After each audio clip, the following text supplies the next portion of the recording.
India രാജ്യത്തിലെ കേരള സംസ്ഥാനത്ത് വിളക്കന്നൂർ ദേശത്ത് സംഭവിച്ചതായി കരുതപ്പെടുന്ന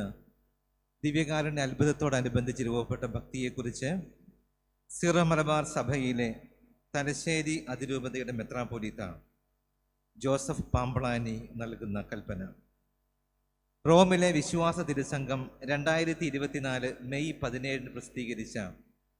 അതിസ്വാഭാവികമെന്ന് കരുതപ്പെടുന്ന പ്രതിഭാസങ്ങളെ വിവേചിക്കുന്ന പ്രക്രിയയ്ക്കുള്ള മാനദണ്ഡങ്ങളുടെ വെളിച്ചത്തിൽ പരിശുദ്ധ കുർബാനയിലെ ഈശോയുടെ യഥാർത്ഥ സാന്നിധ്യത്തിലുള്ള കത്തോലിക്ക വിശ്വാസം അതിസ്വാഭാവികമെന്ന് കരുതപ്പെടുന്ന ഏതെങ്കിലും പ്രതിഭാസങ്ങളെ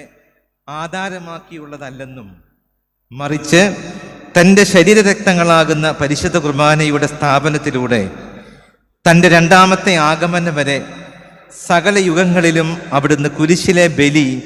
നിത്യമായി തുടരുന്നുവെന്നും പീഡാനുഭവ രാത്രിയിൽ ഇത് എൻ്റെ ഓർമ്മയ്ക്കായി ചെയ്യുവിൻ എന്ന നമ്മുടെ കർത്താവിൻ്റെ കൽപ്പനയിലൂടെ അവിടുത്തെ പ്രിയ വധുവായ തിരുസഭയെ തൻ്റെ മരണോത്ഥാനങ്ങളുടെ അനുസ്മരണം ഭരമേൽപ്പിച്ചുവെന്നും ഈശോമിശിഹായുടെ തിരുവചനത്താലും പരിശുദ്ധാത്മാവിൻ്റെ ആവാസത്താലും അപ്പവും വീഞ്ഞും മിശിഹായുടെ തിരുശരീരവും തിരുരക്തവുമായി മാറുന്നുവെന്നും പൂർണ്ണമായും നാം അറിയുന്നു. മാനുഷിക ബുദ്ധിയുടെ ഗ്രഹണശേഷി അതിലംഘിക്കുന്ന പ്രതിഭാസങ്ങൾ ഉണ്ടെങ്കിലും പരിശുദ്ധ കുർബാനയുടെ ആഘോഷമായ പരികർമ്മത്തിലൂടെ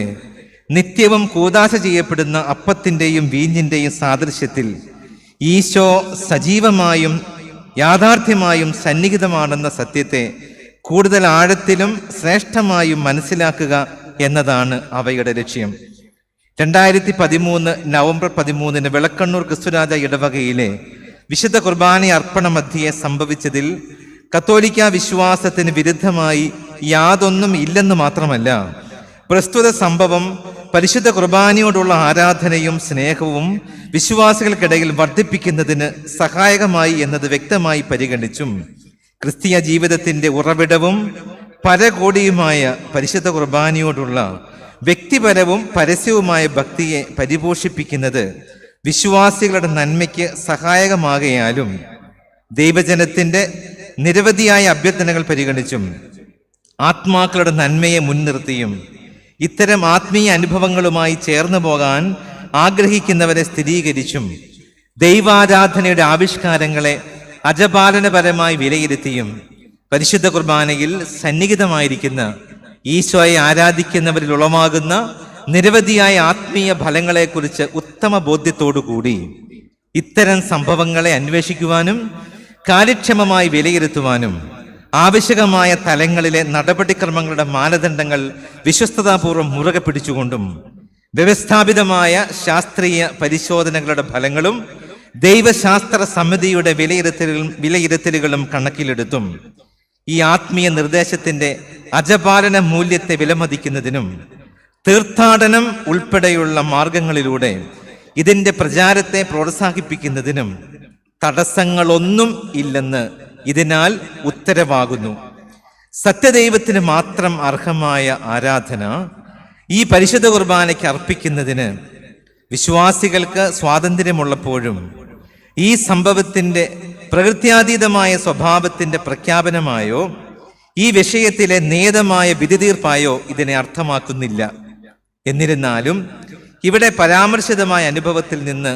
ഉളവാകാനിടയുള്ള ആധ്യാത്മിക ഫലങ്ങളെ ശ്രദ്ധാപൂർവം വിലയിരുത്തുന്നതിലെ ഉത്തരവാദിത്തം പരിഗണിച്ചുകൊണ്ട് ഈ ഉത്തരവ് ഈ ദിവസം പരസ്യമാക്കുവാൻ ഞാൻ തീരുമാനിക്കുന്നു. ഈ ഉത്തരവിൻ്റെ ഓരോ പകർപ്പ് വീതം റോമിലെ വിശ്വാസ തിരുസംഘത്തിന്റെ കാര്യാലയത്തിനും ഭാരത കത്തോലിക്ക മെത്രാൻ സമിതിയുടെ അധ്യക്ഷനും മറ്റൊന്ന് സിറോ മലബാർ സഭയുടെ അഭിവന്ദ്യ മേജർ ആർച്ച് ബിഷപ്പിനും അയക്കേണ്ടതാണ്. അവസാനമായി ഏറ്റവും സാഹോദര്യത്തിന്റെ അരൂപിയിൽ അതിരൂപതയിലെ എല്ലാ വൈദികരെയും സമർപ്പിതരെയും വിശ്വാസികളെയും 2025 മെയ് മാസം 31 ശനിയാഴ്ച ഉച്ചകഴിഞ്ഞ് 3 മണിക്ക് വിളക്കണ്ണൂർ ക്രിസ്തുരാജ ദേവാലയത്തിൽ നടക്കുന്ന ആഘോഷപൂർവമായ വിശുദ്ധ കുർബാനയിലേക്ക് ഹൃദയപൂർവ്വം സ്വാഗതം ചെയ്യുന്നു. തലശ്ശേരിയിൽ നിന്ന് 2025 മെയ് മാസം 7 നൽകപ്പെട്ടത് മാർ ജോസഫ് പാമ്പളാനി, തലശ്ശേരി അതിരൂപതയുടെ മെത്രാപ്പൊലീത്ത.